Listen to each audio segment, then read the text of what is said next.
papuntang Uyungan. Yun. Ang Uyungan, isa po yan sa source ng ano mining, gold mining.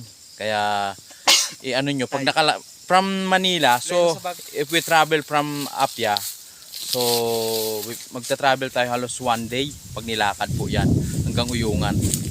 Yan po yung makikita mo na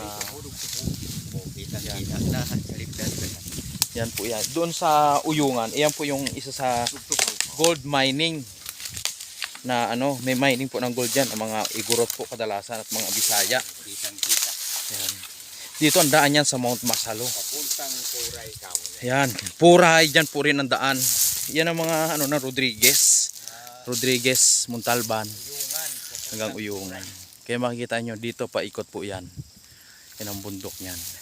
Itong kinatatayuan ko po na to, dito po ang provision na magtatayo ng ano, windmill sa Mount Kanapuin na to.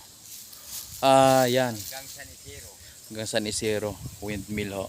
Kaya hindi naanan ko. Kaya ang improvement dito banda sa ano, tuloy-tuloy po.